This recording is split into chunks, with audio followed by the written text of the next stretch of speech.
ಕಲಬುರಗಿ, ಸಾಮಾಜಿಕ ಪರಿಶೋಧನಾ ಬೆಂಗಳೂರು ಜಿಲ್ಲಾ ಪಂಚಾಯತ್ ಕಲಬುರಗಿ, ತಾಲೂಕು ಪಂಚಾಯತ್ ಆಲ್ ಹಾಗೂ ಕ್ಷೇತ್ರ ಶಿಕ್ಷಣಾಧಿಕಾರಿಗಳ ಕಾರ್ಯಾಲಯ ಇವರ ಸಹಯೋಗದಲ್ಲಿ ನಮ್ಮ ಸರ್ಕಾರಿ ಪ್ರೌಢಶಾಲೆ ಸಂಗೊಳ್ಳಿ ಸಿಎ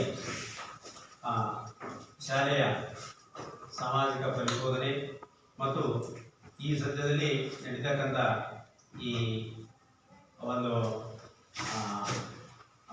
ಪೋಷಕರ ಸಭೆಗೆ ನಮ್ಮ ಪಂಚಾಯತಿಯ ಸರಿಗೆ ಮತ್ತು ಇಲ್ಲಿ ಬಂದಿರತಕ್ಕಂಥ ಎಲ್ಲ ಗಣ್ಯಮಾನ್ಯರಿಗೆ ನಮ್ಮ ಸಂಸ್ಥೆಯ ವತಿಯಿಂದ ಮತ್ತು ನಮ್ಮ ಸಿಬ್ಬಂದಿಯ ವತಿಯಿಂದ ತಮ್ಮೆಲ್ಲರಿಗೆ ಸ್ವಾಗತವನ್ನು ಕೋರ್ತಾ ಇದ್ದೇವೆ.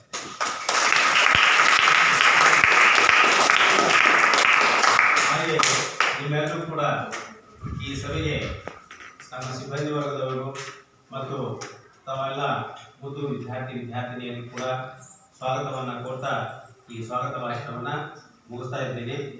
ಈ ಪೋಷಕರ ಸಭೆಯನ್ನು ಉದ್ದೇಶಿಸಿ ನಮ್ಮ ದಲಿತ್ ಸರ್ ಅವರು ನಮ್ಮೆಲ್ಲರಿಗೂ ಒಂದು ಉತ್ತಮ ಮಾರ್ಗದರ್ಶನವನ್ನು ಅವ್ರು ಕೊಡಬೇಕಂತೇಳಿ ಆವಾಗ ನಾನು ಕೇಳ್ಕೊಳ್ತಾ ಇದ್ದೀನಿ.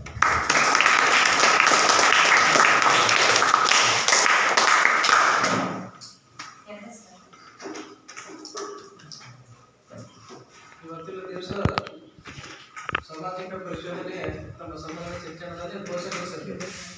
ಬಟ್ ನಮ್ಮ ಪೋಷಕರು ಇಬ್ಬರು ಇದ್ದಾರೆ. ನಿಮಗೆ ಇಷ್ಟು ಮಕ್ಕಳ ಪರವಾಗಿ ಇದ್ದಿರ್ತಕ್ಕಂಥ ನಮ್ಮಿಬ್ಬರು ಪೋಷಕರು. ನಾ ಏನು ಮಾತಾಡಿದ್ರು ಅವರಿಬ್ಬರಿಗೋಸ್ಕರನೇ ಮಾತಾಡ್ತಿರ್ತೀವಿ. ಅವ್ರು ಇಬ್ಬರು ಏನು ಮಾಡ್ತಾರೆ, ಕ್ಲಾಸ್ದಾಗೆಲ್ಲ ನಿಮ್ಮ ಪೋಷಕರಿಗೆ ಹೇಳ್ತಿರ್ತಾರೆ ಏನೇ ಮಾಡಿ. ನೀವು ಮಕ್ಕಳ ಜೊತೆಗೆ ಏನು ಮಾತಾಡ್ಬೇಕಾದ್ರೆ ನಮ್ಮ ಮನೆ ಬಂದೆ ಕ್ಲಾಸ್ದಾಗ ಹೇಳಿದ್ದೀವಿ, ಮತ್ತು ಅದೇ ರಿಪೀಟ್ ಹೇಳೋದಾಗ ಉಪಯೋಗ ಇರೋದಿಲ್ಲ. ಈಗ ವಿಷಯಕ್ಕೆ ತಕ್ಕಂತೆ ಬಟ್ ನಾವು ಇಬ್ಬರು ಪೋಷಕರ ಪರವಾಗಿ ಮಾತಾಡ್ತೀವಿ. ಈ ಸಾಮಾಜಿಕ ಪರಿಶೋಧನೆ ಮೊದಲ ಪಂಚಾಯತಿಯಲ್ಲಿತ್ತು, ನಮ್ಮ ತಾಲೂಕು ಪಂಚಾಯತಿಯಲ್ಲಿತ್ತು ಮತ್ತು ಜಿಲ್ಲಾ ಪಂಚಾಯತಿಯಲ್ಲಿ ಬೇರೆ ಬೇರೆ ಇಲಾಖೆಯಲ್ಲಿ ಮಾಡ್ತಿರ್ತೀವಿ. ಆನಂತರ ನಾವು ಸ್ಕೂಲಿಗೆ ಬರ್ತಿದ್ರು ಹೊಸ ಸ್ಕೀಮ್ ಆಯಿತು, ನಮ್ಮನ್ನು ಹೊಸ ಸಾಮಾಜಿಕ ಪರಿಶೀಲನೆ ಆಯಿತು. ಈ ಶಾಲೆಯಲ್ಲಿ ನಾವು ಏನು ಪರಿಶೋಧನೆ ಮಾಡಬೇಕು, ಏನು ಮಾಡಬೇಕು ಅನ್ನೋದು ಗೊಂದಲ ನಮ್ಗೆ ಆಯಿತು. ಆಮೇಲೆ ನಮ್ಮ ಟ್ರೈನಿಂಗ್ ಕೊಟ್ಟು ಎಲ್ಲ ವ್ಯವಸ್ಥಿತವಾಗಿ ಆಮ್ಯಾಗ ಪರಿಪೂರ್ಣವಾಗಿ ನಾವು ಹೋದ ವರ್ಷ ಒಂದು 72 ಸ್ಕೂಲ್ ಮಾಡಿದ್ವಿ.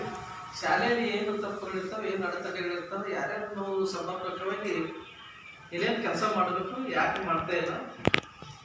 ನನ್ನ ಬಂದಿರ್ತಕ್ಕಂಥ ಇದಕ್ಕೆಲ್ಲ ನಮ್ಮ ಕೆಲಸದ ಒತ್ತಡ ಬೇರೆ, ನಿಮ್ಮ ಮಕ್ಕಳ ಕೆಲಸದ ಒತ್ತಡ ಬೇರೆ, ನಮ್ಮ ಪಾಲಕರ ಕೆಲಸದ ಒತ್ತಡ ಬೇರೆ. ಈ ಮೂರು ಒಂದು ವ್ಯವಸ್ಥೆ ಒಂದು ಗುಣದಾಗ ಮಾತ್ರ ಮಕ್ಕಳ ಭವಿಷ್ಯ ನಿರ್ಧಾರ ಮಾಡಲಿಕ್ಕೆ ಸಾಧ್ಯ ಆಗ್ತದೆ. ನಮ್ಮ ಶಿಕ್ಷಕರು ಬೆಳಗ್ಗೆ 9:30 8 ಗಂಟೆಗೆ ಬಿಟ್ಟಿರ್ತಾರೆ. 2 ಕಿಲೋಮೀಟರ್ 50 ಕಿಲೋಮೀಟರ್ ಇಲ್ಲ ಸಮೀಪದ ಒಂದು 30-40 ಕಿಲೋಮೀಟರ್ ಬರ್ತಿರ್ಬೋದು ಬಹುಶಃ. ನಾನು ಹೋದ ಸಲ ಇದ್ದ ಚಿಂಚೋಳಿ ತಾಲೂಕಿದ್ದೆ, ಇಲ್ಲಿ ಗುಲ್ಬರ್ಗಿಂದ ಹೋಗ್ಬೇಕಂದ್ರೆ 80 ಕಿಲೋಮೀಟರ್, ಅಲ್ಲಿಂದ ಹೋಗ್ಬೇಕಂದ್ರೆ 30 ಕಿಲೋಮೀಟರ್ ಸ್ಕೂಲ್ಗಳಿಗೆ ಮತ್ತು ಪಂಚಾಯತ್ ಹೋಗ್ಬೇಕು ಲೇಟ್ ಇತ್ತು. ಬಟ್ ನಮ್ಮ ಶಿಕ್ಷಕರು ಬೆಳಗ್ಗೆ 6 ಗಂಟೆಗೆ ಮನೆ ಬಿಡ್ತಿರ್ತಾರೆ. ಅವರಿಗೂ ಫ್ಯಾಮಿಲಿ ಐತಿ, ಅವರಿಗೂ ನೆಂಟರಿದ್ದಾರ, ಸಭೆ ಸಮಾರಂಭಗಳಿರ್ತಾವೆ, ಕಾರ್ಯಕ್ರಮಗಳಿರ್ತಾವೆ, ಬೇರೆ ಬೇರೆ ರಿಲೇಷನ್ಶಿಪ್ ಇದ್ದಾವೆ. ಎಲ್ಲ ಒತ್ತಡದ ಜೊತೆಗೆ ನಿಮಗೆ 9:30 ಇರ್ತಿರ್ತಾರೆ. 9:40 ಹಾಲು ಕುಡ್ತಿರ್ತಾರೆ. 10 ಗಂಟೆಗೆ ಪ್ರೇಯರ್ ಮುಗಿಸೋದು ನಿಮ್ಮ ಕ್ಲಾಸಿಗೆ ಅಟೆಂಡ್ ಆಗಿಬಿಡ್ತಾರೆ. ಇಷ್ಟೊಂದೆಲ್ಲ ಅವ್ರದ್ದು ಜವಾಬ್ದಾರಿ ಇದ್ದ ಸಹಿತ ನಿಮ್ಮನವರು ಯಾವುದೇ ರೀತಿಯ ಟೈಮ್ ವೇಸ್ಟ್ ಮಾಡ್ತಾ ಇಲ್ಲ. ಸಾಯಂಕಾಲ 4:30 ಅಥವಾ 4:30 ಆದ ತಕ್ಷಣ ನಮ್ಮ ಶಿಕ್ಷಕರ ಮನಸ್ಸು ಮತ್ತು ಅವ್ರ ಕಡೆ ಇರ್ತದೆ, ಅವ್ರ ಮನೆ ಕಡೆ ಹೇಳ್ತಿರ್ತಾರೆ. ಅವ್ರಿಗೆ ಮಕ್ಕಳು ಇರ್ತವೆ, ಬೇರೆ ಬೇರೆ ಬೀದಿಗೆ ಬಂದಿರ್ತಾರೆ, ಮನೆಯಾಗ ಬೇರೆ ಕಡೆ ಆಫೀಸ್ ಕಚೇರಿ ಕೆಲಸ ಇರ್ತದೆ. ಯಾವುದು ಒತ್ತಡ ಯಾವ್ದು ಕೆಲಸ ಮಾಡ್ಬೇಕು ಅವ್ರಿಗೂ ಈಗ ಗಂಭೀರ ಇರ್ತಿದೆ. ಅವ್ರದ್ದು ಅಷ್ಟೊಂದು ಸರಳ ಮೊದಲಿಕ್ಕಿಲ್ಲ. ಇಷ್ಟೊಂದೆಲ್ಲ ಸಮಯ ನಮ್ಮ ಶಿಕ್ಷಕರು ಕೊಡ್ತಾ ಇದ್ದಾರೆ. ಅವರು ಇಷ್ಟೊಂದು ಪ್ರತಿಫಲ ಕೊಟ್ಟು ಅವರ ಕಾರ್ಯಕ್ಷಮತೆ ಮತ್ತು ಅವರ ಕೆಲಸದ ಒತ್ತಡದಲ್ಲಿ ನಿಮಗೆಲ್ಲ ಒಂದು ಬೋಧನೆ ಕೊಡ್ತಕ್ಕಂಥ ವ್ಯವಸ್ಥೆ ಮಾಡ್ತಿದ್ದಾರೆ. ಅದರ ಜೊತೆಗೆ ನಮ್ಮ ಪಾಲಕರು ನಮ್ಮ ಮಕ್ಕಳಿಗೆ ಯಾವುದೇ ರೀತಿ ಮನೆಯಲ್ಲಿ ಕೆಲಸ ಹಚ್ಚಬಾರ್ದು, ಶಾಲೆಗೆ ಹೋಗ್ತಾ ಇದ್ದಾನೆ ಹೊರಗೆ ಹೊಲಕ್ಕೆ ಕಲಿಸ್ಬಾರ್ದು, ಯಾಕೆ ಕೆಲಸ ಕಲಿಸಬಾರ್ದು, ಬೇರೆ ಯಾವುದೋ ನಮ್ಮ ಪಾಲಕರು ಕೆಲಸ ಹಚ್ತಾ ಇಲ್ಲ. ಯಾಕೆ ಅವರು ನಮ್ಮ ತಾಯಿ ತಂದೆ ಮತ್ತು ನಿಮ್ಮ ಶಿಕ್ಷಕರು ಇಷ್ಟೊಂದು ಕಷ್ಟಪಟ್ಟು ನಿಮಗೆ ಒತ್ತಡ ಆಗ್ತಾ ಇರ್ತಂದ್ರೆ, ಮುಂದೆ ನನ್ನ ಮಗುವಿನ ಬೆಳವಣಿಗೆ, ನಮ್ಮ ಮಗುವಿನ ಭವಿಷ್ಯ ಚೆನ್ನಾಗಿರಬೇಕು. ನಾನಿದ್ದಾಗ ನನ್ನ ಮಕ್ಕಳು ಇರ್ಬೇಕಂದ್ರೆ ತಾಯಿ ತಂದೆ ಆಸೆ ಅನ್ನೋದು ಇರ್ತದೆ. ನಮ್ಮ ಸರ್ ಇದ್ದಾರಂದ್ರೆ ಅವ್ರು ಶಿಕ್ಷಕರು ನನ್ನ ಮಗ ಆಯಸ್ಸಲ್ಲೇ ಅವ್ರ ಆಸೆ ಇರ್ತದೆ. ನೀವು ತಾಯಿ ತಂದೆ ಪಾಲಕರು ಲೋಕಲ್ ಇದ್ದರೆ ಏನಾದರೂ ನನ್ನ ಮಗುವಿನ ಸರ್ಕಾರಿ ಕೆಲಸ ಮಾಡ್ತಕ್ಕಂಥ, ಆ ನೀಟ್ ಇಲ್ಲದ ಸ್ವಂತ ಕಾಲ ಮೇಲೆ ಇರ್ತಕ್ಕಂಥ ಏನಾದರೂ ಸ್ವಯಂ ಉದ್ಯೋಗ ಕಲ್ಪಿಸ್ಕೊಂಡು ಕೆಲಸ ಮಾಡಲಿ ಅಂತ ನಿಮ್ಮ ಪಾಲಕರ ಒಂದು ಆಸೆ ಇದ್ದಿರ್ತಾರೆ. ಆ ಆಸೆ ಈಡೇರಿಸಬೇಕಂದ್ರೆ ಮಕ್ಕಳು ಆಗಿರ್ತಕ್ಕಂಥ ಸತತ ನೀವೆಲ್ಲ ಪರಿಶ್ರಮ ಪಡಬೇಕಾಗ್ತದೆ. ಶಾಲೆಯ ಪರಿಶ್ರಮ ಅಷ್ಟು ಸರಳ ಆಗಿರ್ತಕ್ಕಂಥದ್ದಲ್ಲ. ಈ ವಿದ್ಯೆ ಅಂತಕ್ಕಂಥದ್ದು ಏನದ ಭಾಳ ಕಠಿಣವಾಗಿರ್ತಕ್ಕಂಥ, ಎಲ್ಲರಿಗೂ ಸಹ ಇದ್ದಿರ್ತದೆ, ಎಲ್ಲರೂ ಏನೇನೋ ಆಗ್ಬೋದಾಗಿತ್ತಿಲ್ಲ, ಎಲ್ಲರೂ ಏನೂ ಆಗಿಲ್ಲ. ನಮ್ಮ ದೇಶದಲ್ಲಿ 140 ಕೋಟಿ ಜನಸಂಖ್ಯೆ ಇದ್ದೀವಿ, ಬಟ್ ಎಲ್ಲರೂ ಎಜುಕೇಟೆಡ್ ಇಲ್ಲ, ಎಲ್ಲರೂ ಇಂಪ್ರೂವ್ಮೆಂಟ್ ಇಲ್ಲ, ಎಲ್ಲರೂ ಹೈ ಕ್ಲಾಸನ್ನು ಆಚರಿಸಿಲ್ಲ, ಯಾರೂ ಹೈ ರೀಚ್ ಇಲ್ಲ. ನಾವು ಎಲ್ಲ ಇದ್ದಿರ್ತಕ್ಕಂಥ ಬೇರೆ ಎಣಿಕೆಯಷ್ಟು ಮಾತ್ರ ಇದ್ದೀವಿ ಫೆಸಿಲಿಟಿ. ಭಾಳ ಅಂದ್ರೆ ಫೆಸಿಲಿಟಿ ಮ್ಯಾಗಿನ 40 ಕೋಟಿ ಇದ್ದಿರಬೇಕು, ಇನ್ನೂ 100 ಕರೋಡ ನಾವೆಲ್ಲ ಗೊಂದಲದಾಗ ಇದ್ದೀವಿ. ಯಾಕೆ ನಾವೆಲ್ಲ ಇಷ್ಟೊಂದೆಲ್ಲ ಗೊಂದಲದಾಗ ಇರ್ತೀವಿ ಅಂತಂದ್ರೆ ನಮಗೆ ಸಿಕ್ಕಿರ್ತಕ್ಕಂಥ ಅವಕಾಶ ಚೆನ್ನಾಗಿ ಉಪಯೋಗಿಸ್ಕೊಂಡಿಲ್ಲ. ನಿಮ್ಗೆ ತಾಯಿ ತಂದೆ ಸರ್ಕಾರ ಮತ್ತು ಟೀಚರ್ಸ್ ನಿಮ್ಗೆ ಎಲ್ಲ ಫೆಸಿಲಿಟಿ ಕೊಟ್ಟಿರ್ತಾರೆ. ಚೆನ್ನಾಗಿ ಮಗು ಓದಲಿ ಬೆಳವಣಿಗೆ ಆಗಿದೆ, ಅದನ್ನು ಮುಂದೆ ಸ್ವಂತ ಕಾಲದಲ್ಲಿ ಅದು ನಿಂದಿರಲಿ. ಏನಾದರೂ ಟೆಕ್ನಿಕಲ್ ಆಗಲಿ ನಾನ್ ಟೆಕ್ನಿಕಲ್ ಆಗಲಿ ಎರಡು ಕೆಲಸ ಮಾಡಕ್ಕೆ ಬರ್ತಕ್ಕಂಥ ಎಜುಕೇಷನ್ ಪದ್ಧತಿಯಲ್ಲಿ ಅಳವಡಿಸ್ಕೊಂಡ ಕೆಲಸ ನೀವು ಬೆಳವಣಿಗೆ ಆಗೋ ಉದ್ದೇಶಕ್ಕೋಸ್ಕರ ಸರ್ಕಾರ ನಿಮ್ಗೆ ಒತ್ತಡ ಆಗ್ತಾ ಇರ್ತದೆ. ಇವತ್ತಿನ ಇತ್ತೀಚಿನ ದಿನಗಳಲ್ಲಿ ಏನಾಗ್ತದಪ್ಪ ಅಂತಂದ್ರೆ ಒಬ್ಬರು ಟೀಚರ್ ಒಂದು ಮಗುವಿಯಾಗಿ ಹುಡುದ್ರಂದ್ರೆ ಇಡೀ ಸಮುದಾಯ ಮಗುವಿಗೆ ಹುಟ್ಟಿದಂತ ಎಲ್ಲರೂ ಬರ್ತಾ ಇದ್ದಾರೆ. ಮಗುವಿಗೆ ಯಾರಿಗೂ ಹುಡಿತಾ ಇಲ್ಲ ಇವತ್ತು. ಸ್ವಯಂ ಪ್ರೇರಿತ ಮಾಡಿ ನೀವೇ ವಿದ್ಯೆಯನ್ನು ಕಲಿತಕ್ಕಂಥ ವ್ಯವಸ್ಥೆ ಬಂದಿದೆ ಇವತ್ತು. ಯಾವುದೇ ನಿಮಗೆ ಮಾನದಂಡಗಳಿಲ್ಲ. ಹಿಂದಿನ ದಿನಗಳು ಆಗಿದ್ದಿಲ್ಲ. ನಾವು ಮರುದಿವ್ಸ ನಾವು ಸ್ಕೂಲಿಗೆ ಬರ್ಬೇಕಂದ್ರೆ ವಚನ ಗಟ್ಟು ಮಾಡ್ಕೊಂಡ್ಬರ್ಬೇಕು, ವಚನ ಗಟ್ಟು ಮಾಡ್ಕೊಂಡೇ ಬರಬೇಕು. 30 ತನಕ ಮಗ್ಗಿ ಗಟ್ಟು ಮಾಡ್ಕೊಂಡು 30 ತನಕ ಮಗ್ಗಿ ಗಟ್ಟು ಮಾಡ್ಕೊಂಡೇ ಬರಬೇಕು. ನಿಮಗೆಲ್ಲ ಕರೆಕ್ಟ್ ಫೆಸಿಲಿಟಿ ಇದೆ, ಮೊಬೈಲ್ ಫೆಸಿಲಿಟಿ ಇದೆ, ಲೈಟಿನ ವ್ಯವಸ್ಥೆ ಇದೆ, ಸೋಲಾರ್ ವ್ಯವಸ್ಥೆ ಇದೆ. ನಮ್ಗೆ ಆವಾಗ ಫೆಸಿಲಿಟಿ ಇದ್ದಿದ್ರೆ ಚೆನ್ನಾಗಿ ಎಲ್ಲೋ ಬುದ್ಧಿ ಗಿಡದ ಹಳ್ಳಿಗಳು ಎಲ್ಲರೂ ಬುದ್ಧಿ ಎಲ್ಲರೂ ಹೋಗ್ತಿತ್ತು, ಯಾರು ಹೊಡಿತಿದ್ರು, ಮ್ಯಾಕ್ ತೂಗಾಕ್ತಿದ್ರು. ಇಬ್ಬಿಬ್ಬರಿಗೆ ತೂಗಾಕ್ತಿದ್ರು. ಇಬ್ಬಿಬ್ಬರು ತೂಗಾಕಿ ನಾ ಟ್ಯೂಷನ್ದಾಗ ಹೋದಾಗ ನಾ ಕೆಳಗಿದ್ದಾಗ ನಮ್ಮ ಮ್ಯಾಗ ನನಗಾಕಿದ್ರು, ನಾ ಅಳ್ತಿದ್ರೆ ಕೆಳಗೆ ಅಳ್ತಿದ್ದೇನೆ. ಈ ವ್ಯವಸ್ಥೆಯಲ್ಲಿ ನಾವು ಬಂದಿವಿ. ನಮಗೆ ಅವಾಗ ಸಡನ್ಲಿ ಒಂದು ವಾರದಾಗ 30 ತನಕ ಮಂದಿ ನಾವು ಕಲ್ತೀವಿ. ಬಟ್ ಇದ್ದಿರ್ತಕ್ಕಂಥ ಸಮಾಜದಲ್ಲಿ ಏನೋ ಕೆಲಸ ಮಾಡಿದ್ವಿ ಪರವಾಗಿಲ್ಲ. ಬಟ್ ನಿಮಗೆ ಆ ರೀತಿಯಿಂದ ಶಿಕ್ಷಣ ಏನು ಒಟ್ಟ ನಿಮ್ಮದು ಈಗ ಆಗಲ್ಲ. ಸ್ಕೂಲ್ ಅಂದ್ರೆ ಒಂದು ಎಂಜಾಯ್ಮೆಂಟ್ ಜೋನ್ ಇದ್ದಾಗ ಸುಮ್ಮನೆ ಗಾರ್ಡನ್ಸ್ ಬಂದಂಗೆ ಸ್ಕೂಲಿಗೆ ನನಗೆ ಅನಿಸ್ತದೆ ಹಂಗೆ. ಯಾಕಂದ್ರೆ ಗುಡ್ಡದ ಮ್ಯಾಗದ ಒಳ್ಳೆ ಸುತ್ತಮುತ್ತ ವಾತಾವರಣ ಅದ. ಬೆಳಗ್ಗೆ ಎದ್ದು ಬರ್ತೀರಿ, ಹಾಲು ಕೊಡ್ತಾರೆ, ಮಧ್ಯಾಹ್ನ ಹಾಕೊಂಡು ಊಟ ಕೊಡ್ತಾರೆ, ಮತ್ತು 3:30 4:00 ಮತ್ತು ಮನೆಗೆ ಹೋಗ್ಬಿಡ್ತೀವಿ. ಮನೆಗೆ ಹೋದ್ಮ್ಯಾಗ ಮಗು ಶಾಲೆಗೆ ಬಂದು ನಿಮ್ಗೆ ಯಾವುದು ಕೆಲಸ ಆಗ್ತದೆ ಒಂಥರ ಎಂಜಾಯ್ಮೆಂಟ್ ಇದ್ದಾಗ ಆಗುತ್ತೆ.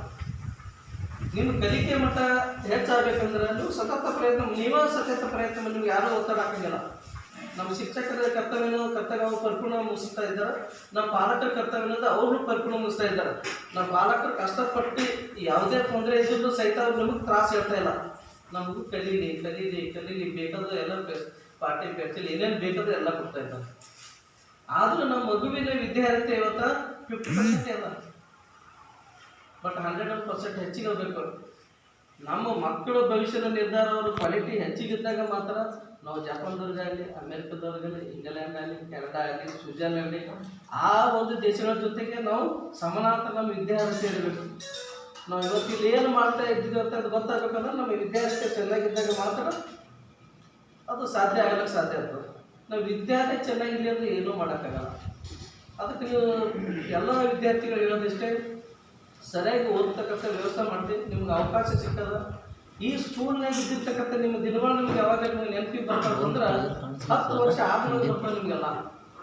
10 ವರ್ಷ ಆದ್ಮೇಲೆ ನಿಮ್ಮ ಮದುವೆಯಾಗಿ ನಿಮ್ಮ ಜವಾಬ್ದಾರಿಗಳೆಲ್ಲ ಕಲಿತಕ್ಕಂಥ ವ್ಯವಸ್ಥೆ ಏನು ಮಾಡೋಕೆ ಹೋಗ್ಬಿಡ್ತಲ್ಲ, ನಿಮ್ಗೆ ಸಂಸಾರ ನಿರ್ವಹಿಸ್ತಕ್ಕಂಥ ಒಂದು ವ್ಯವಸ್ಥೆ ಯಾವಾಗ ಬರ್ಕೊಂಡು ಅವಾಗ ಈ ಶಾಲೆ ಅವಾಗ ನೆನಪಿರ್ತದೆ.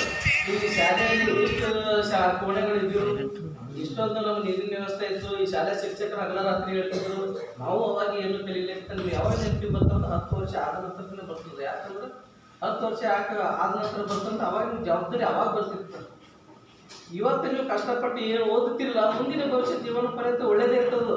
ನೀವೇನು ಮಾಡ್ಕೊತಂದ್ರೆ ಅದೆಲ್ಲ ತಿಳ್ಕಿರೋದು ಹಾಕೋತಿ ಹೋಗ್ತಿರ್ತದೆ, ಮೇಲ್ಮಟ್ಟಕ್ಕೆ ಹೋಗ್ತಿರ್ತದೆ. ಯಾವುದೇ ರೀತಿ ನೀವು ಕೆಳಗೆ ಬೀಳೋಕ್ಕೆ ಸಾಧ್ಯನೇ ಇಲ್ಲ. ನಾವು ಉದಾಹರಣೆ ಯಾವ ತರ್ತೀವಿ ಅಂದ್ರೆ 4 ಮಂದಿ ಶಾಲೆ ಕರ್ತರು ಬಂದು ಮನೆ ಊರಾಗ ಕೂತಾರಂದ್ರೆ ಅವರೇ ಊರಾಗ ಬಂದು ಕೂತಾರ, ನಾವು ತರ್ತೀವಿ ಏನು ಬರೀತೀವಿ ಅಂತೀವಿ. ಅದು ಎಜುಕೇಷನ್ದಾಗ ಅದು ಎಲ್ಲಿ ಇಲ್ಲದು. ಯಾರು ಇಂಟೆಲಿಜೆಂಟ್ ಇದ್ದಿರ್ತಾರೆ ಅವ್ರು ಎಲ್ಲರೂ ಹೋಗೋರು. ನಿಮ್ಗೆ ಶಾಲೆಯಲ್ಲಿ 3 ಸಬ್ಜೆಕ್ಟ್ ಕಲಿಸ್ತಾರೆ. ಒಂದು ಕನ್ನಡ ಕಲಿಸ್ತಾರೆ, ಹಿಂದಿ ಕಲಿಸ್ತಾರೆ, ಇಂಗ್ಲೀಷ್ ಕಲಿಸ್ತಾರೆ. ಕನ್ನಡ ಕಲಿಸ್ತಿದ್ದು ಈ ನಮ್ಮ ಕರ್ನಾಟಕ ರಾಜ್ಯದಲ್ಲಿ ಎಲ್ಲಾದರೂ ಓಡಾಡ್ಬೋದು. ಹಿಂದಿ ಪರಿಪೂರ್ಣ ಕಲಿತು ನಮ್ಮ ದೇಶಾದ್ಯಂತ ಎಲ್ಲಾದರೂ ಓಡಾಡ್ಬೋದು. ಇಂಗ್ಲೀಷ್ ಒಂದೇ ಪರ್ಫೆಕ್ಟಾಗಿ ಬಂದರೆ ಈ ಜಗತ್ತಿನಾದ್ಯಂತ ಎಲ್ಲಾದರೂ ಓಡಾಡ್ಬೋದು. ಅದಕ್ಕಾಗಿ 3 ಬೇಸಿಕ್ ನೀವು ಸಬ್ಜೆಕ್ಟ್ ಇದ್ದಿದ್ದೆ ನಮ್ಮ ವಿವಿಧ ಭಾಷೆ ಪ್ರಾದೇಶಿಕ ಭಾಳಷ್ಟು ಭಾಷೆ ಬಟ್ ಪ್ರಾಮುಖ್ಯವಾಗಿ 3 ಇಟ್ಟಿದ್ದಾರೆ.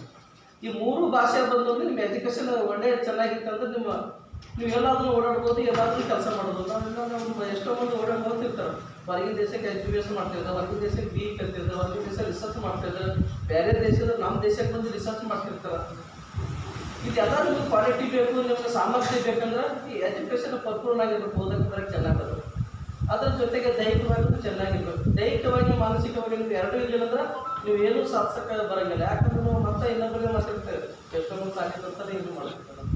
ನಾವು ಸಾಲಿನೇ ಚೆನ್ನಾಗಿ ಬರೀ ಪಾಸ್ ಮಾಡ್ತಾ ಇದ್ವಿ. ಈ ಸರ್ಕಾರಿ ವ್ಯವಸ್ಥೆಯಲ್ಲಿ ವರ್ಷ ನಾವು 3 ಸಲ ಎಕ್ಸಾಮ್ ಇಟ್ಟಿದ್ದೀವಿ. ಈ ನೆನಪು 3 ಸಲ ಇಟ್ಟಿದ್ದೇವೆ. ನಮಗೆ 1 ಸಲ ನಾವು ಪಾಸ್ ಆದ್ರೆ ಮಾತ್ರ ಬರೀ ಫಸ್ಟ್ ಕ್ಲಾಸ್ ಆದಾಗ ಅವಾಗ ನಾವು ಬರೀ ಪಾಸ್ ಆದರೆ ಫಸ್ಟ್ ಕ್ಲಾಸ್ ಒಂದು ವೇಳೆ ಆ ಟೈಮ್ಗೆ ಪಾಸ್ ಆಗಿದೆ ಅಂದ್ರೆ ನಾವು ಕ್ಲಾಸಲ್ಲಿ ಆಪ್ಷನ್ ಇದ್ದಾಗ ಅವಾಗ ಇದ್ದವ್ರು ಅಲ್ವ ಆಗಿನ ಕಾಲಕ್ಕೆ ಇತ್ತಂದ್ರೆ ಆಯ್ತು ಆ ಟೈಪ್ ಇತ್ತು. ಇವತ್ತು ಹಾಗಿಲ್ಲ. ನೀವು 3 ಸಲ ಎಕ್ಸಾಮ್ ಹಾಕಿಟ್ಟಂದ್ರೆ ಈ ಶಾಲೆಯಿಂದ ದಬ್ಬ ಬಿಡ್ಬೇಕು. ಇಲ್ಲಿ ಮೊದಲು ಹೋಗಿ 1ನೇ ಸಲಕ್ಕೆ ಪಾಸ್ ಆಗಿಲ್ಲ, 2ನೇ ಸಲಕ್ಕೆ 3ನೇ ಸಲಕ್ಕೆ ದಬ್ಬ ಹೊರಗೆ ಹಾಕ್ಬಿಡ್ತಾರೆ. ನೀವು ಸುಮ್ಮನೆ ಪಾಸ್ ಆಗಿಲ್ಲ ಸರ್ಟಿಫಿಕೇಟ್ ಒಂದು ಸುಟಿಗೆಸ್ನ ಇಡೋದು ಕೈಗೆ ಇಲ್ಲ. ಅಂತ ಭಾಳಷ್ಟು ನಮ್ಮ ಸುಟಿಗೆಸ್ನ ಇಡೋ ಸರ್ಟಿಫಿಕೇಟ್ ಜಾಸ್ತಿ ಆಗಿದ್ರೆ ಭಾಳಷ್ಟು ಕಾಲೇಜು ಇನ್ಸ್ಟಿಟ್ಯೂಟ್ ಪ್ರೈವೇಟ್ ಆಗಿದೆ ರೊಕ್ಕ ಕೊಟ್ಟು ಪಾಸ್ ಮಾಡ್ಕೊಂಡು ಹೆಚ್ಚಾಗಿರ್ತಾವೆ. ಅದಕ್ಕೆ ನೀವು ಎಜುಕೇಷನ್ ಕ್ವಾಲಿಟಿ ಆಗಿರಬೇಕು, ನೀವು ಚೆನ್ನಾಗಿರ್ಬೇಕು, ನೀವು ಸಾಮರ್ಥ್ಯ ಹೆಚ್ಚಿನ ಬೆಳೆಸೋಬೇಕಂದ್ರೆ ನೀವು ಅರ್ಧದಷ್ಟು ನಾನು ಮೊನ್ನೆ ಟೆಸ್ಟ್ ಮಾಡಿದ್ದೀನಿ. ಆ ಟೆಸ್ಟಿನ ಪ್ರಕಾರ ನೀವು ಯಾರೂ ಮೇಲ್ದರ್ಜೆಗೆ ಇಲ್ಲ. ನೀವು 9ನೇ ಇದ್ದೀರಿ, ಈ ವರ್ಷ 10ನೇ ಇದ್ದೀರಿ. ನಾನು ಮುಂದಿನ ವರ್ಷ ಯಾವ ಕಾಲೇಜ್ಗೆ ಅಡ್ಮಿಷನ್ ಮಾಡಬೇಕು, ನಾ ಏನು ಮಾಡಬೇಕು ಅಂದ್ರೆ ಇದೇ ವರ್ಷನಾಗೆ ನಿಮ್ಗೆ ಪ್ರೀ ಪ್ಲ್ಯಾನ್ ಇರಬೇಕು. ನಮ್ಮ ಜೊತೆಗಿದ್ದಾರೆ ಬೇರೆ ನಮ್ಮ ಜೊತೆ ಇದ್ದಾರೆ ಮಕ್ಕಳು. ಮುಂದಿನ ವರ್ಷ ಇಡೀ ರಾಜ್ಯದಾಗೆ ಯಾವುದು ನಂಬರ್ 1 ಕಾಲೇಜ್ ಇದೆ ಆ ಕಾಲೇಜಿನ ಅಡ್ಮಿಷನ್ ಮಾಡಬೇಕಂದ್ರೆ ಈಗೇನೆ ಓದಬೇಕು. ನನ್ನ ಪರ್ಸೆಂಟೇಜ್ ಆ ಕಾಲೇಜ್ಗೆ ಇರ್ಬೇಕಂದ್ರೆ ಇವತ್ತಿನ ದಿವಸ ಪ್ರಯತ್ನ ಮಾಡಬೇಕು. ಬಟ್ ನೀವು 10th ಪಾಸ್ ಆದ ಮಾಡ್ತೀವಿ ಏನು ಮಾಡುತ್ತೆ ನಾನು. ಯಾಕಂದರೆ ಕಾಂಪಿಟೇಷನ್ ವಿಡಿಯೋದ ಇದು ಕೈ ಮಾಡಿ ಕರೆದಿಲ್ಲ, ನಾವು ಹೋಗ್ಬೇಕು, ನಾವೇ ಹೋಗ್ಬೇಕು. ಅವಾಗ ಹಿಂದಕ್ಕಿಂತ ಕೈ ಮಾಡಿ ಕರಿತೀವಿ. 3ನೇ ಪಾಸ್ ಆದರೂ ಲೈನ್ ತೊಗೊಂಡ್ಬಿಟ್ಟಿದ್ದೆ ಲಾಸ್ಟ್. ಇವತ್ತು ಹಾಗಿಲ್ಲ. ಅದಕ್ಕೆ ನಾನು ಹೇಳ್ತಕ್ಕಂಥದ್ದು ಅಷ್ಟೇ, ಚೆನ್ನಾಗಿ ಓದಿರಿ, ಬರೀರಿ. ನಿಮ್ಮ ಭವಿಷ್ಯ ನೀವೇ ನಿರ್ಧರಿಸ್ಕೊಳ್ಳಿ. ನಿಮ್ಮ ಭವಿಷ್ಯ ಒಂದು ವೇಳೆ ಚೆನ್ನಾಗಿದ್ದೀರ ಅಂದರೆ ಎಲ್ಲರೂ ಊರಾಗ ನಮ್ಮ ತಾಯಿ ತಂದೆಯಾಗಿ ಇರ್ತಾರೆ, ಅವ್ರಿಗಿಂತ ಕಲಿತಾಗಿ ನಿಮ್ಮ ಜೀವನ ಇರಬಾರ್ದು. ಅವರು ಮನೆ ಕಟ್ಕೊಂಡು ನಿಮ್ಗೆ ಊಟ ತಿಂಡಿ ಹಾಕೋದು ಕೆಲಸ ಮಾಡ್ತಕ್ಕಂಥದ್ದು. ನಿಮಗೂ ಕೆಲಸ ಮಾಡ್ತಕ್ಕಂಥ ಸಾಮರ್ಥ್ಯ ಬರಬೇಕು, ಸ್ವಂತ ಮನೆ ಕಟ್ತಕ್ಕಂಥ ಸಾಮರ್ಥ್ಯ ಇರಬೇಕು, ಜೀವನ ಮಾಡ್ತಕ್ಕಂಥ ಅವ್ರ ಮಷ್ಟಕ್ಕೇ ಇರಬೇಕು. ಲಾಸ್ಟಿಗೆ ಅವ್ರಿಗಿಂತ ಹೆಚ್ಚಿಗೆ ಮಾಡಿ ತೋರಿಸಿದ್ರೆ ಅವಾಗ ತಾಯಿ ತಂದೆ ಖುಷಿ ಪಡೋದಕ್ಕೆ ಸಾಧ್ಯ ಇರುತ್ತೆ. ಅದರ ಜೊತೆಗೆ ನಮ್ಮ ಪೇರೆಂಟ್ಸ್ ಸರ್ ಮತ್ತು ಇಬ್ಬರು ಬಂದಿದ್ದಾರೆ, ಬಟ್ ಎಲ್ಲರೂ ಇದ್ದರು ಸಮರ್ಪಕವಾಗಿ. ನಮ್ಮ ಪೇರೆಂಟ್ಗಳಿಗೆ ಹೇಳೋದಷ್ಟೇ, ನಮ್ಮ ಮಗುವಿಗೆ 9ನೇ ಇದ್ದದ 10ನೇ ಇದ್ದದ, ಅವನಿಗೆ ಓದಕ್ಕೆ ಬರ್ತದ ಇಲ್ಲ, ಇಂಗ್ಲೀಷ್ ಓದಕ್ಕೆ ಬರ್ತದೆ ಇಲ್ಲ, ಕನ್ನಡ ಓದಕ್ಕೆ ಬರ್ತದಿಲ್ಲ, ಹಿಂದಿ ಓದಕ್ಕೆ ಬರ್ತದಿಲ್ಲ, ಮ್ಯಾಥಮೆಟಿಕ್ಸ್ನಾಗ ಏನಾದರೂ ಅವನಿಗೆ 2 ಮಂದಿ ಬರ್ತಾವಲ್ಲ, 30 ತನಕ ಬರ್ತಾವ, 10 ತನಕ ಬರ್ತಾವೆ, ಎಲ್ಲಿ ತನಕ ಬರ್ತಾವೆ. ಆ ವ್ಯಾಲ್ಯೂಯೇಷನ್ ನೀವು ಯಾವಾಗ ಮಾಡ್ತೀರಿ ಅವಾಗ ನಮ್ಮ ಮಕ್ಕಳು ಶಾಲೆಯಲ್ಲಿ ಪರಿಪೂರ್ಣ 100% ಅವ್ರು ಎಕ್ಸಲೆಂಟ್ ಆಗಿರಲಿಕ್ಕೆ ಸಾಧ್ಯ ಇರುತ್ತೆ. ಯಾವಾಗ ನಮ್ಮ ಪಾಲಕರು ನಮ್ಮ ಮಕ್ಕಳು ಸುಮ್ಮನೆ ಶಾಲೆ ಹೋಗೋಕ್ಕಂತ ಮನೆ ಕಿರ್ಕಿರ್ತಾರೆ, ಯಾವಾಗ ಕಳಿಸಿ ಬಿಡ್ತೀರಿ ಮುಂದೆ 10th PUC ಆದ್ಮೇಲೆ ಅಕ್ಕ ಮನೆಗೆ ಬರ್ತದೆ. ಅವಾಗ ನಿಮ್ಗೆ 3 ಪಟ್ಟು ನಿಮ್ಮ ಜೀವ ತಿರ್ತಿರ್ತದೆ. ಸುಮ್ಮನೆ ಕೂಡ ನಾವು ಮಗು ಇರ್ತವೆ. ನಿಮ್ಮನೆ ಅದು ತೀರ್ಮಾನ ಆಗ್ತಕ್ಕಂಥ ವ್ಯವಸ್ಥೆ ಇದೆ. ಯಾಕಂತಂದ್ರೆ ಇವತ್ತಿನ ದಿವಸ ಪ್ರತಿ ಮಗುವಿಗೆ ಮೊಬೈಲ್ ಬೇಕು, ಅದಕ್ಕೆ 345 ರೀಚಾರ್ಜ್ ಮಾಡಬೇಕು. ಪ್ರತಿ ಮನೆಯಲ್ಲಿ ರೀಚಾರ್ಜ್ ಮಾಡಬೇಕು ಟಿವಿಗೆ, ಅದಕ್ಕೆ 300-400 ರೂಪಾಯಿ ಆಯಿತು. ಪ್ರತಿಯೊಬ್ಬರು ಮಕ್ಕಳಿಗೆ ಬೈಕ್ ಬೇಕು. ಅದಕ್ಕೆ ದಿನ ಈಗ 120 ರೂಪಾಯಿ ಪೆಟ್ರೋಲಿಗೆ ಅದು ಇಲ್ಲಿ ಮತ್ತು 150 ರೂಪಾಯಿ ಅಪ್ಲೈ ಮಾಡ್ತಿರ್ತಾರೆ. ಇಷ್ಟೊಂದು ಖರ್ಚುಗಳು ಜಾಸ್ತಿ ಆಗಬಿಟ್ಟವೆ. ಖರ್ಚು ಜಾಸ್ತಿ ಆದಾಗ ಮಕ್ಕಳ ಮನೋಭಾವನೆ ಕಲಿಸ್ತಕ್ಕಂಥ ಅಲ್ಪ ಪ್ರಮಾಣ ವಿದ್ಯಾರ್ಥಿ ಕಲ್ತೀವಿ, ಅದು ಸುಮ್ಮನಿಸ್ಕೊಳ್ಳೋದು ವಿದ್ಯೆ ಅದು ಏನಂತ ತಿಳಿಯೋದು. ಮಕ್ಕಳು ಒಳ್ಳೆ ಯಾರು ಎಕ್ಸಲೆಂಟ್ ಇರ್ತಾರೆ ಒಳ್ಳೆ ಮಾಡ್ತದೆ, 50% ಯಾರು ನಂಬರ್ ತೆಗಿತಾರೆ, ಕೆಲವೊಂದು ಕ್ರಿಮಿನಲ್ ಮಾಡಿಬಿಡ್ತದೆ, ಬೇರೆ ಬೇರೆ ದಾರಿ ಒಯ್ದುಬಿಡ್ತಾರೆ, ಕೆಟ್ಟವನಾಗಿ ಬಿಡ್ತದೆ. ಆಟೋಮೆಟಿಕ್ ಅದು ಸಹಜ ಗುಣದದ್ದು. ನಾನು ಮಾಡ್ತಕ್ಕಂಥದ್ದು ಯಾರು ಮಾಡ್ತಕ್ಕಂಥದ್ದು. ನಾನು ಒಳ್ಳೆ ಹೋದ್ರೆ ಒಳ್ಳೆ ಅವಕಾಶ ಇರ್ತದೆ, ನಾನು ಅರ್ಥ ಮಾಡ್ತೀನಿ, ಒಳ್ಳೆ ಅವಕಾಶ ಇರ್ತದೆ, ಬೇರೆ ವಾಮ ಮಾರ್ಗ ಹೋಗ್ಬಿಡ್ತೇವೆ. ಬೇರೆ ಬೇರೆ ಇದೇ ಆಗ್ತಕ್ಕಂಥದ್ದು. ಅಂಥ ಅವಕಾಶಗಳು ನಿಮ್ಮ ಜೀವನದಾಗ ಬದಲಾವಣೆ ನೋಡ್ಕೊಳ್ಳಿ.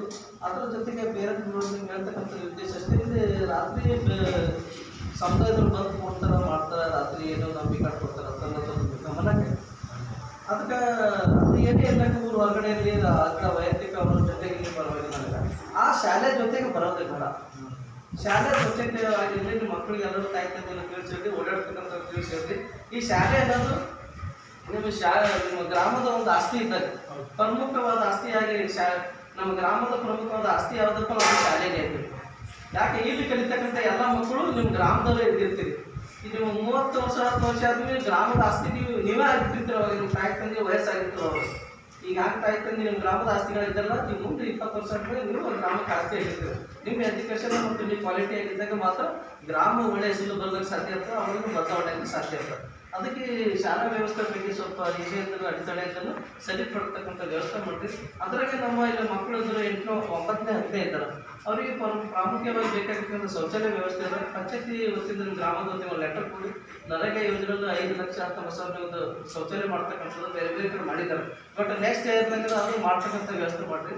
ಅದಕ್ಕೆ ಕಂಪೌಂಡ್ದೊಂದು ಅದನ್ನು ಆ್ಯಡ್ ಮಾಡಿರಿ. ಅದ್ರ ಜೊತೆಗೆ ಆಟದ ಮೈದಾನ ಮಾಡಿರಿ. ಆಟದ ಮೈದಾನಕ್ಕೆ ಮತ್ತು ಶೌಚಾಲಯ ಕಂಪಲ್ಸರಿ ನಾವು ನರೇಗಾದಲ್ಲಿ ಎಲ್ಲ ಪರ್ಮಿಷನ್ ಕೊಟ್ಟಿದ್ವಿ, ಬೇರೆ ಕಡೆ ಎಲ್ಲ ಮಾಡ್ತಾ ಇದ್ದಾರೆ. ಅದಕ್ಕೆ ನಿಮ್ಮದು ಒಂದು ಲೆಟರ್ ನಿಮ್ಮ ಪಂಚಾಯತಿ ವತಿಯಿಂದ ಮತ್ತು ನಿಮ್ಮ ಸ್ಕೂಲ್ ವತಿಯಿಂದ ಯಾರು ನಿಮ್ಮ ಮೆಂಬರ್ಸ್ ಇದ್ದಾರೆ ಅವರಿಗೂ ಒಂದು ಗಮನ ಇರ್ತಕ್ಕಂಥ ವ್ಯವಸ್ಥೆ ಮಾಡಿ. ಶಾಲೆಯ ಬಗ್ಗೆ ನೀವು ಗ್ರಾಮದಲ್ಲಿ ಎಷ್ಟೊಂದು ಕಾಳಜಿ ವಹಿಸ್ತಿರೋ ಅವಾಗ ನಿಮ್ಮ ಮಕ್ಕಳು ಮುಂದೆ 10 ವರ್ಷ ಆದ್ಮೇಲೆ ಅವ್ರು ಬದಲಾವಣೆ ಆಗಕ್ಕೆ ಸಾಧ್ಯ ಆಗ್ತದೆ. ಯಾವ ರೀತಿ ನೀವು ಗ್ರಾಮದ ಸಂಘಟಿಸಿ ಬದಲಾವಣೆ ಆಗ್ಬೇಕಂದ್ರೆ ನೀವು ಒಳ್ಳೆ ಉನ್ನತ ಹುದ್ದೆಯಾಗಿದ್ದಾಗ ಮಾತ್ರ ಶಾಲೆ ಹೆಸರು ಬರ್ಲಿಕ್ಕೆ ಸಾಧ್ಯ. ಯಾರೋ ಒಬ್ಬರು IAS ಆಫೀಸರ್ ಮಾಡ್ತಾರೆ, IPS ಮಾಡ್ತಾರೆ, KS ಮಾಡ್ತಾರೆ, ತಹಸೀಲ್ದಾರ್ ಆದರು, ಸೈಂಟಿಸ್ಟ್ ಆದರು, ಏನಾದಾಗ ಮಾತ್ರ ಶಾಲೆ ಹೆಸರು ಬರೋದಕ್ಕೆ ಸಾಧ್ಯ ಆಗ್ತದೆ. ಅಂಥ ಮಕ್ಕಳು ಆಗಬೇಕು ಈ ಶಾಲೆಯಲ್ಲಿ ಅಂತಂದ್ರೆ ನಾವು ಪ್ರತಿಯೊಬ್ಬರನ್ನ ಸತತ ಪ್ರಯತ್ನ ಮಾಡಬೇಕು. ಅದು ಪೋಷಕರ ಹೆಚ್ಚಿನ ಒಂದು ಶಕ್ತಿ ಮಾಡಬೇಕು. ಬರೀ ನಮ್ಮ ಶಿಕ್ಷಕರ ಮೇಲೆ ಜವಾಬ್ದಾರಿ ಬಿಡ್ತಕ್ಕಂಥ ನಮ್ಮ ಶಿಕ್ಷಕರು ಟೈಮ್ ಟು ಟೈಮ್ ರೂಲ್ಸ್ ಪ್ರಕಾರ ಮಾಡ್ತಾ ಇದ್ದಾರೆ. ಅವರು ಪ್ರತಿ ದಿನಗಳು ಇರಬೇಕು, ಅವ್ರದ್ದು ಟೈಮ್ ಟೇಬಲ್ ಐತಿ, ಅವ್ರದ್ದು ಒಂದು ಗೈಡ್ಲೈನ್ಸ್ ಅದರ ಪ್ರಕಾರ ಅವ್ರು ಕೆಲಸ ಮಾಡ್ತಾರೆ. ನಾವು ಪೇರೆಂಟ್ಗಳು ಮಕ್ಕಳ ಮೇಲೆ ಜನ ಹೆಚ್ಚಿಗೆ ನಿಗಾ ಇಲ್ಲ. ಆ ನಿಗಾ ಇದ್ದಕ್ಕೋಸ್ಕರ ನಮ್ಮ ಮಕ್ಕಳ ಕ್ವಾಲಿಟಿ ಸ್ವಲ್ಪ ಕಡಿಮೆ ಆಗಬೇಕು. ಆ ಕ್ವಾಲಿಟಿ ಕಡಿಮೆ ಆಗೋದು ಎಲ್ಲರೂ ಎಕ್ಸಲೆಂಟ್ ಆಗಿದೆ, ಎಲ್ಲರೂ ಏನು ಪ್ಲಸ್ ಇರ್ತಕ್ಕಂಥ ವ್ಯವಸ್ಥೆನ ಬಗ್ಗೆ ಓಡಿಸ್ಕೊಂಡು ನಿಮಗೆ ಕಲಿತಕ್ಕಂಥ ಅವಕಾಶ ನೀವು ಏನೆಲ್ಲ ಆಗೋದು ಎಲ್ಲ ಮಕ್ಕಳು ಮನಸ್ಸು ಮಾಡಿದ್ರೆ ನಿಮಗೆ ಅವಕಾಶ ಇಲ್ಲ. ಈಗ ಯಾಕೆ ನಿಮ್ಮ ಟೈಮಿಗೆ ನನಗೆ ಬರಲ್ಲ, ನೀವು ಕಲಿತಕ್ಕಂಥ ವ್ಯವಸ್ಥೆ ನನಗೂ ಆಸೆ ಇದೆ. ನನ್ನ ಸಂಘಟಿತ ನನ್ನ ರಿಲೇಷನ್ದಾಗ ಎಲ್ಲರೂ MBBS ಇದ್ದಾರೆ, ಡಾಕ್ಟರ್ ಇದ್ದಾರೆ, ಇಂಜಿನಿಯರ್ ಇದ್ದಾರೆ. ಸುಮ್ಮನೆ ನಾ ಹೇಳ್ಕೊತಿರ್ಬೇಕು ನೀವು ಮೇಲೆ ಮುಂದೆ ಅಟೋನಲ್ಲಿ. ಬಟ್ ನನ್ನ ಒಂದು ಸಂಬಂಧ ನೋಡಿದ್ರೆ ನಾನು ಭಾಳ ಸಮಾಧಾನ ಇರ್ತೀನಿ. ಅದಕ್ಕೆ ನಿಮಗೆ ಅವಕಾಶ ಸಿಕ್ಕೋದು ಚೆನ್ನಾಗಿ ಈಗ ಸತತ ಓದಕ್ಕೆ ಪ್ರಯತ್ನ ಮಾಡಿ. ಎಷ್ಟು ಓದುತ್ತೀರಿ ಅಷ್ಟೊಂದು ನೀವು ಬದಲಾವಣೆ ಆಗ್ತೀರಿ. ಅವಾಗ ನಿಮ್ಮ ಗ್ರಾಮ ನೀವು ಅವಾಗ ಬದಲಾವಣೆ ಆಟೋಮೆಟಿಕ್ ಆಗ್ತದೆ. ಏನು ಬದಲಾವಣೆ ಮಾಡೋದತ್ತ ಒಬ್ಬರು ಇವು ಸಂಘಟಿಸಿದ್ರು IAS ಆಫೀಸರ್ ಇಡೀ ಮಾದರಿನೇ ಆಗ್ಬಿಡ್ತೀವಿ ನಮ್ಮ ಆಳ ತಾಲೂಕಿಗೆ. ಆ ಮಟ್ಟಕ್ಕೆ ನಾವು ವಿದ್ಯಾರ್ಥಿ ಬರ್ತಕ್ಕಂಥ ವ್ಯವಸ್ಥೆ ಮಾಡೋದು ಸರ್ಕಾರ ಎಲ್ಲ ರೀತಿ ಫೆಸಿಲಿಟಿ ಕೊಡ್ತಾ ಇದ್ದಾರೆ. ಒಂದು ಅಂಗವಿಕಲ ಮಗುವಿಗೆ ಇಟ್ಕೊಂಡು ಆಕ್ಸಿಡೆಂಟ್ ಇದ್ದ ವಿದ್ಯಾರ್ಥಿ ಸುದ್ದಿಗೆ ಫೆಸಿಲಿಟಿ ಕೊಡ್ತಾ ಇದೆ. ಯಾವುದೇ ಅದ್ರ ಬಗ್ಗೆ ಮಾನ್ಯತೆ ಇರಲ್ಲ. ಅದಕ್ಕೆ ನಾವು ಹೆಚ್ಚಿನ ಒಂದು ಅರ್ಹತೆ ಪಡಿತಾ ಇಲ್ಲ. ನಾವು ಮಕ್ಕಳು ಆದವರಾಗಲಿ ಪಾಲಕರ ಬಗ್ಗೆ ಆಗಲಿ. ಅದಕ್ಕೆ ನಾವು ಎಲ್ಲ ಪಾಲಕರು ಮತ್ತು ಶಿಕ್ಷಕರಿಗೆ ಹೇಳ್ತಕ್ಕಂಥ ಉದ್ದೇಶ ಎಷ್ಟೇ, ನಾವು ಇದ್ದಿರ್ತಕ್ಕಂಥ ನಮ್ಮ ಮಗುವಿಗೋಸ್ಕರ ನಾವು ಪಾಲಕರಾದ ನಮ್ಮ ಮಗು ಉದ್ಧಾರ ಆಗಲಿ, ಏನಾದರೂ ಬೆಳವಣಿಗೆ ಇರ್ತದೆ. ನಾವು ಇದ್ದಿರ್ತಕ್ಕಂಥವ್ರು ನಮ್ಮ ಶಿಕ್ಷಕರಾಗಲಿದ್ದರೂ ನಮ್ಮ ಮಕ್ಕಳು ಚೆನ್ನಾಗಿ ಓದಲಿ ಮಾಡಲಿ ಅಂತ ವ್ಯವಸ್ಥೆ ರೀತಿಯಲ್ಲಿ ನಾವೆಲ್ಲರೂ ಮುಂಜಾನೆ ಸಾಯಂಕಾಲವರೆಗೆ ಕಾರ್ಯನಿರ್ವಹಿಸ್ತಾ ಇದ್ದರು. ಅದಕ್ಕೆ ಎಲ್ಲ ಮಕ್ಕಳು ಮುಂದಿನ ದಿನಗಳಲ್ಲಿ ಒಳ್ಳೆಯ ಒಂದು ವಿದ್ಯಾರ್ಥಿ ಪಡ್ಕೊಂಡು ಒಳ್ಳೆಯ ಒಂದು ಅಧಿಕಾರ ಅಂತಸ್ತದಲ್ಲಿ ಒಳ್ಳೆಯ ಸ್ವಯಂ ಉದ್ಯೋಗ ಪಡ್ತಕ್ಕಂಥ ವ್ಯವಸ್ಥೆ ಪಡ್ಕೊಳ್ಳಿ. ಮುಂದಿನ ಒಂದು ದಿನದ ತಾವೆಲ್ಲರೂ ಆಶಾದಾಯಕವಾಗಿ ಒಳ್ಳೆ ಭಾವನೆಯಿಂದ ಒಳ್ಳೆ ನಿಮ್ಮ ಜೀವನವನ್ನು ಉತ್ತಮವಾಗಿದ್ದಂಥ ಆರ್ಯಸುತ್ತನ ಮಾತನ್ನು ಗೊತ್ತು. ತಮಗೆಲ್ಲರೂ ಧನ್ಯವಾದಗಳು.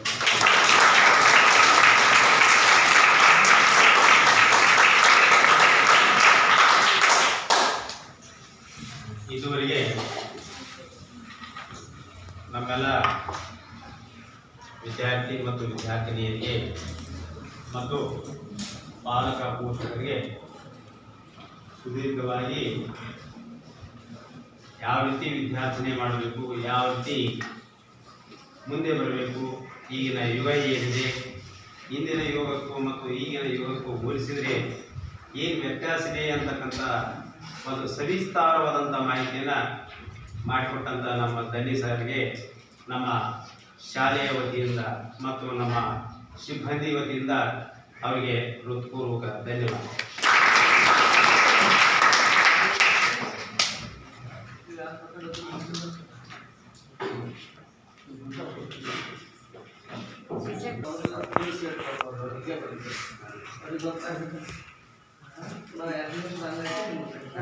ಇದುವರೆಗೆ ಶಾಲಾ ಶಿಕ್ಷಣ ಮತ್ತು ಸಾಕ್ಷರತೆ ಇಲಾಖೆ ಸಾಮಾಜಿಕ ಪರಿಶೋಧನಾ ಬೆಂಗಳೂರು ಜಿಲ್ಲಾ ಪಂಚಾಯತ್ ಕಲಬುರಗಿ ತಾಲೂಕು ಪಂಚಾಯತ್ ಆಡಳಿತ ಇವರ ಸಹಯೋಗದಲ್ಲಿ ಶಾಲಾ ಪೋಷಕರ ಸಭೆ ಇಲ್ಲಿವರೆಗೆ ದನ್ನಿ ಸರ್ ಅವರು ಶಾಲೆಯ ವಿದ್ಯಾರ್ಥಿಗಳ ಜವಾಬ್ದಾರಿ ಮತ್ತು ಪಾಲಕರ ಜವಾಬ್ದಾರಿ ಯಾವ ರೀತಿ ಇಲ್ಲಿವರೆಗೆ ಬಹಳ ಸವಿಸ್ತಾರವಾಗಿ ಹೇಳಿದರು. ಈಗ ಹಿಂದಿನ ಕಾಲದಲ್ಲಿ ಯಾವ ರೀತಿ ಇತ್ತು, ಈ ಕಾಲದಲ್ಲಿ ಯಾವ ರೀತಿ ಇದೆ, ಈಗ ವಿದ್ಯಾರ್ಥಿಗಳು ಯಾವ ರೀತಿಯಾಗಿ ತಮ್ಮ ಮುಂದಿನ ಜೀವನವನ್ನು ರೂಪಿಸಿಕೊಳ್ಬೇಕು ಮತ್ತು ಹೊಸ ಕ್ರಿಯೇಟಿವಿಟಿ. ಯಾಕಂದ್ರೆ ಇವತ್ತಿನ ದಿವಸ ನಾವು ಈಗ ಏನು ಮಾಡಿರೋದು ಈಗ ಏನು ಬೇಕು ಜಸ್ಟ್ ಇವತ್ತಿನ ದಿವಸ ಹೊಸದು ಏನಂತ ಇಲ್ಲಿವರೆಗೆ ಸವಿಸ್ತಾರವಾಗಿ ಹೇಳಿದರು. ಅದೇ ರೀತಿಯಾಗಿ ಪೋಷಕರಿಗೂ ಕೂಡ ತಮ್ಮ ಸಲಹೆಗಳು ನೀಡಿದರು. ಇದು ನಮ್ಮ ಶಾಲೆ, ನಾವು ಯಾವ ರೀತಿಯಾಗಿ ನಮ್ಮ ಶಾಲೆಯ ವಾತಾವರಣ ಇಟ್ಟುಕೋಬೇಕು, ಇದು ನಮ್ಮ ಊರಿನ ಆಸ್ತಿ, ಇದು ಹಾಳಾಗದಂತೆ ಯಾವ ರೀತಿಯಾಗಿ ನೋಡ್ಕೋಬೇಕು, ಪ್ರತಿಯೊಂದೂ ಕೂಡ ಇಲ್ಲಿನ ನೀರಿನ ವ್ಯವಸ್ಥೆ ಆಗಲಿ ಪ್ರತಿಯೊಂದೂ ಕೂಡ ಇದು ನಮ್ಮೆಲ್ಲರ ಜವಾಬ್ದಾರಿ ಇರ್ತದೆ. ಮತ್ತು ಈ ಊರಿನ ಗಂಟೆ ಹೊತ್ತಿಗೆ ಯಾರಾದರೂ ದಾನಿಗಳಿದ್ದರೂ ಕೂಡ ಇದಕ್ಕೆ ಏನಾದರೂ ಕೂಡ ದಾನ ಮಾಡಬೇಕು. ಮತ್ತು ಇಲ್ಲಿದ್ದಂಥ ಪಂಚಾಯತ್ ವತಿಯಿಂದಂತಹ ಸೌಲಭ್ಯಗಳು ಕೂಡ ಶೌಚಾಲಯ ವ್ಯವಸ್ಥೆಗಳ ಬಗ್ಗೆ ಸರ್ ಕೂಡ ವಿವರವಾಗಿ ಹೇಳಿದ್ರು. ಅಲ್ಲಿ ಕೆಲವೊಂದು ಬಜೆಟ್ಗಳವ, ಅಲ್ಲಿ ಬೇಕಾದ್ರೆ ನೀವು ಪಂಚಾಯತಿಗೆ ಒಂದು ಲೆಟರ್ ಕೊಟ್ಟು ಕೂಡ ನೀವು ಅದು ಟಾಯ್ಲೆಟ್ ವ್ಯವಸ್ಥೆ ಕೂಡ ಮಾಡ್ಕೋಬೇಕಂತ ಅದರವಾಗಿ ಸವಿವರಾಗಿ ಹೇಳಿದರು. ಇಲ್ಲಿವರೆಗೆ ಅಧ್ಯಕ್ಷ ಸ್ಥಾನ ವಹಿಸಿದಂಥ ನಮ್ಮ ಮುಖ್ಯ ಗುರುಗಳಿಗೆ ಕೂಡ ಹಾಗೂ ಮುಖ್ಯ ಗುರುಗಳಿಗೆ ನನ್ನ ಪರವಾಗಿ ಹಾಗೂ ನಮ್ಮ ವಿದ್ಯಾರ್ಥಿ ಹಾಗೂ ಪೋಷಕರ ಪರವಾಗಿ ಧನ್ಯವಾದಗಳನ್ನು ಸಲ್ಲಿಸುತ್ತೇನೆ. ಅದೇ ರೀತಿಯಾಗಿ ಇಲ್ಲಿವರೆಗೆ ಸವಿಸ್ತಾರವಾಗಿ ಮಾತಾಡಿದಂಥ ಧನ್ಯ ಸರ್ ಅವರನ್ನು ಕೂಡ ನಮ್ಮ ಶಾಲೆಯ ವತಿಯಿಂದ ಹಾಗೂ ನಮ್ಮ ಶಿಕ್ಷಕರ ಹಾಗೂ ಮುದ್ದು ಮಕ್ಕಳ ವತಿಯಿಂದ ಧನ್ಯವಾದಗಳನ್ನು ಸಲ್ಲಿಸುತ್ತೇನೆ. ಹಾಗೆ ಅದೇ ರೀತಿಯಾಗಿ ಪೋಷಕರು ಕೂಡ ನಮ್ಮ ಕರೆಗೆ ಹೋಗ್ಬಿಟ್ಟು ಆಗಮಿಸಿದ್ದಕ್ಕಾಗಿ ಅವರಿಗೂ ಕೂಡ ನನ್ನ ವತಿಯಿಂದ ಹಾಗೂ ನಮ್ಮ ಶಾಲೆಯ ವತಿಯಿಂದ ಧನ್ಯವಾದಗಳನ್ನು ಸಲ್ಲಿಸುತ್ತೇನೆ. ನಮ್ಮ ವಿದ್ಯಾರ್ಥಿಗಳು ಹಾಗೂ ನನ್ನ ಸಹೋದ್ಯೋಗಿಗಳು ಧನ್ಯವಾದಗಳನ್ನು ಹೇಳಿ ನನ್ನ ವಂದನಾರ್ಥ ಸಲ್ಲಿಸುತ್ತೇನೆ.